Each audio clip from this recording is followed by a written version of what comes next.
Ներողություն, Արման Թաթոյանի հետ կապված չպատասխանեցի։ Համեցեք հաջորդ հարց։ Պարոն Փաշինյան, այսօր Ռոբերտ Քոչարյանը ասիլուսում հայտարարել է, որ TFIP-ը հայ-ամերիկյան պրոյեկտ է Ադրբեջանի եւ Թուրքիայի համար։ TFIP-ը մեր ամենամեծ սպառնալիքն է դառնալու, եթե չընդլայնվի, չընկրկի Չինաստանն ու Ռուսաստանը։ Դրանով Իրանի մտահոգություններն էլ կփարատվեն։ ԱՄՆ-ն այս ծրագրում զրո տնտեսական շահ ունի, միակ հետաքրքրող հանգամանքը Իրանն է, որին ԱՄՆ-ն փորձում է վերցնել վերահսկողության տակ։ Ինչպես է գնահատում TFIP-ի շուրջ այս գնահատականներն ու մտահոգությունները, եւ մեկ հարց էլ հունվարի 27-ին զոհերի հիշատակի օրը դուք այցելեցիք Եվրաբլուս, սակայն խուսափում եք այնտեղ լինել հաղթանակի օրը։ Այս ընտրողական մասնակցությունը չի թույլատնում բանակի, սովածների ընտանիքների եւ հասարակության հավատը պետական հիշողության ամբողջության նկատմամբ։ Ոչ չի թույլատնում, որովհետև մեր քաղաքականությունները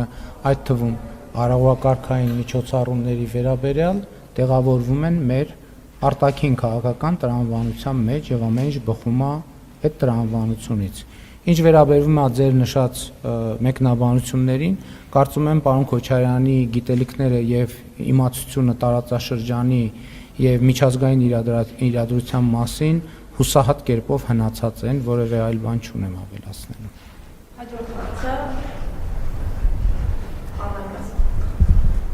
Շնորհակալություն, պարոն Փաշինյան, օրեր առաջ ազգային ժողովում դուք հայտարարեցիք Հայաստանի եւ Ադրբեջանի էներգետիկ համակարգի միանալու մասին։ Դիտարկումներ եղան, որոշ տեսակետների համաձայն դա կարևոր է համակարգի ճկունության եւ կայունության համար։ Մյուս կողմից նշվում է, որ առևտրային տեսանկյունից ձեռնտու չէ, որովհետեւ Հայաստանն ու Ադրբեջանը ունեն էներգետիկ ավելցուկ,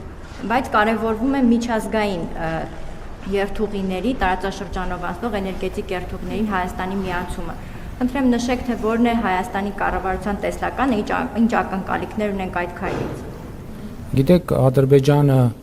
ունի ավելցուկ, Հայաստանը ունի ավելցուկ, դա նշանակում է, որ մեր տարածաշրջանում շատ մեծ պոտենցիալ կա միջազգային շուկաներին հասանելիություն ստանալու եւ ինչու՞մ է այստեղ շահագրգռությունը Հայաստանի եւ Ադրբեջանի ինչում կարող է լինել, որ մենք Ադրբեջանի ցանցերը օգտագործենք արտահանման ավելի մեծ շուկաների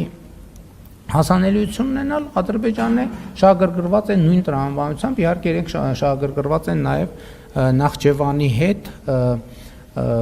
էներգետիկ փոխանցումներ ունենալու։ Տեսեք, մեր էներգետիկ համակարգը միացած է Վրաստանին եւ Իրանին, եւ կարծում եմ, որ ճիշտ կլինի, որ մեր էներգետիկ համակարգը միացած լինի նաև Թուրքիային եւ Ադրբեջանին։ Դա մեր հնարավորություններն է մեծացնելու արտահանման եւ տարածաշրջանի հնարավորություններն է մեծացնելու, որպեսզի մենք միասնական արտահանում իրականացնենք դեպի այն շուկաներ, դրա անհրաժեշտության դեպքում, բայց կարող է նաև դրա անհրաժեշտությունը չլինել, որովհետեւ տեսեք, եթե ցանցը միացվում է, ուրիշ բան եկեք չպատկերացնենք, ենթադրենք ցանցը միացվեց եւ այդ իմ ասած մոդելները չգործեցին, բայց առնվազն տրանզիտի համար Հայաստանի Հանրապետությունը եկամուտներ է չէ ստանալու։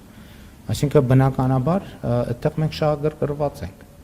որպեսզի Հայաստանի Հանրապետության պետական եւ ոչ միայն պետական եկամուտները մասնավոր ընկերությունների համար հնարավորություններ ստեղծվելու եւ այլն եւ այդպես շարունակ։ Էլ չեմ ասում, որ TFIP-ի շրջանակներում նաեւ էներգետիկ նախագծեր են ենթադրվում, այդտեղ ոչ մի սպառնալիք Հայաստանի Հանրապետության համար չի կարող, որևէ մեկը չի կարող նկարագրել սպառնալիք, որ դա կարող է առաջանալ դրա արդյունքում, ընդհակառակը նոր հնարավորություններ եւ եկամուտներ, եթե մենք չենք ուզում Ադրբեջանի ցանցերից օգտվել արտահանման համար,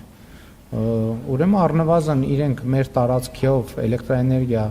արտահանելու կամ ներմուծելու համար տրանզիտային այդ վճարներով, ինչպես TFIP-ի շրջանակով նախատեսված է, մենք եկամուտներ կստանանք։ Դե աշխատում ենք արդեն, գործնական ճիշտ ասած աշխատանք գնում է, բայց երբ որ կոնկրետ պայմանավորվածություններ կլինեն, այդ մասին կհայտարարվի։ Նկատի ունեմ, քանի չի հայտարարվել, կա քաղաքական ըմբռնում եւ մենք էլ վերլուծել ենք, ենթադրում եմ Ադրբեջանն էլ վերլուծել է, փոխադարձաբար մենք փորձագիտական մակարդակով է սպառնալիք չենք տեսնում այդտեղ, ընդհակառակը տեսնում ենք հնարավորություններ մանավանդ որպես խաղաղության ամրապնդման միջոց։ Գիտեք, շատ խոսվում է անվտանգային երաշխիքների մասին, էլի ես երեք պաշտպանության նախարարությունում անդրադարձ ունեցել եմ մի փոքր այդ թեմային, չգիտեմ ինչքանով եք հասցրել հետևել, բայց գիտեք անվտանգության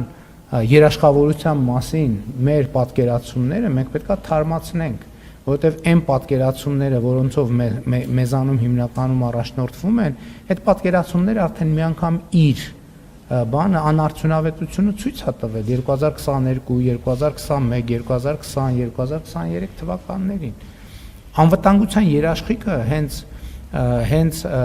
ես երեք պաշտպանության նախարարությունում նշեցի, այդ թվում փոխկապվածությունն է, երբ որ Հայաստանում դեպի միջազգային շուկաներ ապրանքներ հոսեն, եւ այդ ապրանքների հոսքը մի տեսակարար կշիռ ձեռք բերի, դա ամենամեծ երաշխիքն է անվտանգության, որովհետեւ այդ թվում խոշոր տերությունները եւ խոշոր շուկաները լրացուցիչ շահագրգռվածություն կցուցաբերեն, որ այդ հաղորդակցության ուղիները անվտանգ կայուն հանդարտ պայմաններում գործեն։ Դրանից ավելի մեծ անվտանգային երաշխիք չի կարող լինել, եւ դա հավաստիացնում եմ ամենահուսալի անվտանգության երաշխիքն է։ Հաջորդ հարցը Փայլյան Կարոզյան